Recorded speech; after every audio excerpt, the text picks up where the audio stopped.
Yo, what's going on, guys? Chris Bonner here, Overtime Athletes. So for today's video, it's going to be for you baseball players about how to steal more bases. Now, I make a lot of videos about the 60-yard dash and how to improve your 60-yard dash, similar to a 40-yard dash. However, a lot of things that I do with the 60-yard translate over to how I teach guys to steal more bases, right? So I have a lot of guys in the high school level who will prepare for a showcase and they have to run that 60. But what about the guys that I'm working with who are already there, right? I still want to increase the performance as far as their sprint and the intricate fine details when it comes to stealing more bases. And a couple of the guys that I have on the higher level I've actually been top 1, 2, 3 in the entire league in stealing bases. So I wanted to make a video sharing some of the things that I focus on when it comes to stealing more bases. Now, stealing more bases, especially let's obviously for this purposes, it's the same off second, but let's say we're going from first to second base, right?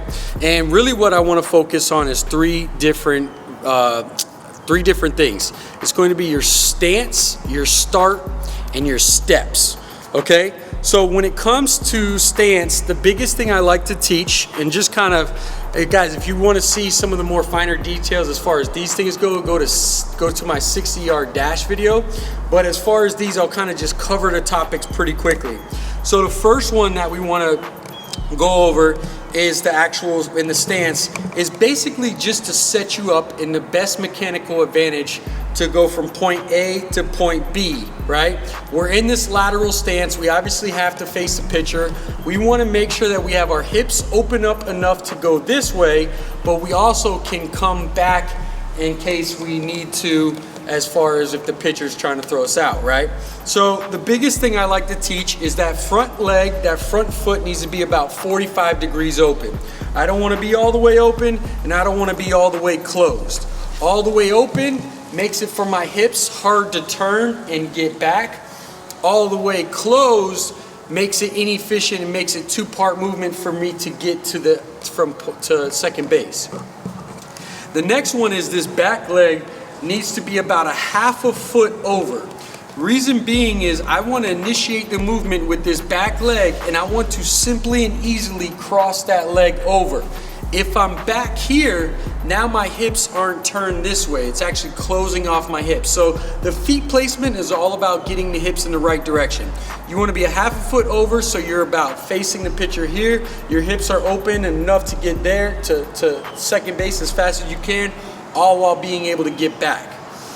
The next part of your stance is going to be the rest of your body, right? I like to teach a low center of gravity.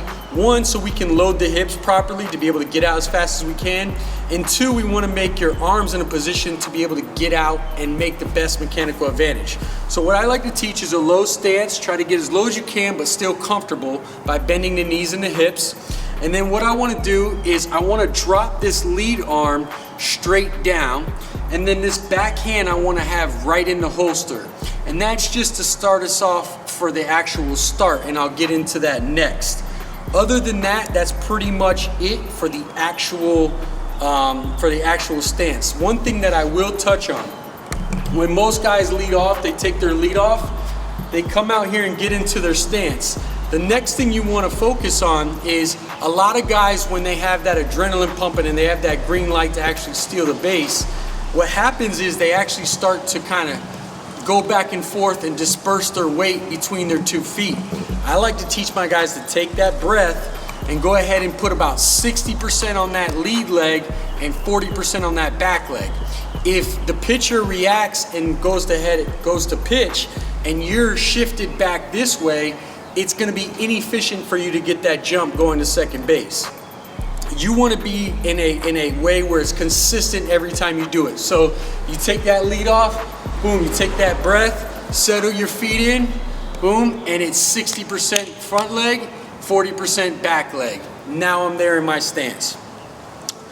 The next is getting into the actual start. Now when it comes down to the start, we want to be able to utilize the power out of both legs to get here to create the best mechanical advantage to get into that acceleration phase into our actual sprint down the line, right? So that means just getting pop off both those legs, utilizing the power in both legs.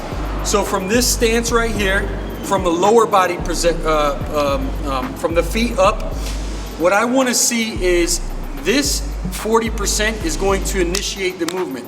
The reason why we put 60 is because we want to avoid the false step. Most guys, when they're coming back in here, what happens is to create this shin angle, a lot of times they step back and then drive forward.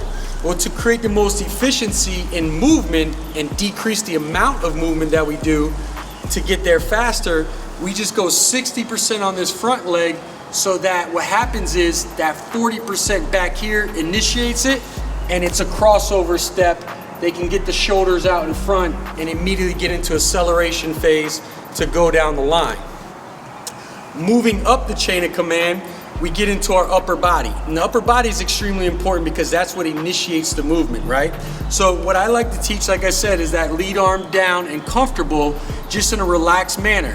What I like to teach is this lead arm, you want to punch this elbow back as hard as you can, boom, and have this other arm hand come fly right across the belly button so that you explode out and initiates the movement. Now, I like to say tie this wrist to this leg so that it pulls it along with it. A lot of guys might say, well, look, you're going same leg, same hand as far as coming up. But what you notice when you actually see it in real time and speed is it's a quick pump, and then immediately you get back into your regular arm pump. So that's it pretty much for the start. The last thing when it comes to the actual start is by generating that force off 40 off this back leg, getting into this, getting that proper shin angle. You do that by getting the shoulders out front as much as possible. And what I like to teach my guys is I say dive in the pool, right? You want to think from this position, how fast can you dive in that pool?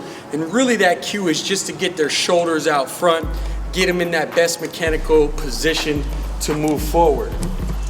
Finally is the longest coaching point, which I won't get into too much right now, but it's the actual steps that you need to take. So anytime you're in acceleration phase, we want to limit the amount of cycling we perform behind us. And we want every step to be as powerful and efficient as possible, gaining the most amount of ground.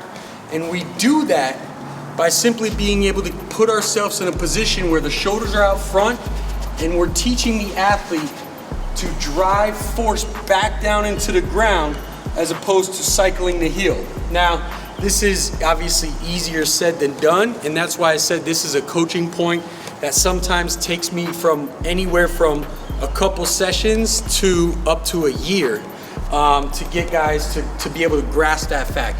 One cue that I've recently been using is I tell my guys, imagine you're skating on rollerblades or ice skates, because then in their mind they think I'm not picking my leg up to go to that next step. I'm simply skating, making it more efficient to apply force back into the ground. And when we do that, what I notice is you're eliminating a lot of the turnaround or the turnover, and you're able to get from point A to point B. I measure this out with my 10. Try these techniques out. Stance, start, steps to be able to steal more bases. Drop a comment down below if you're a baseball player and it helped you out. I'll catch you guys next time.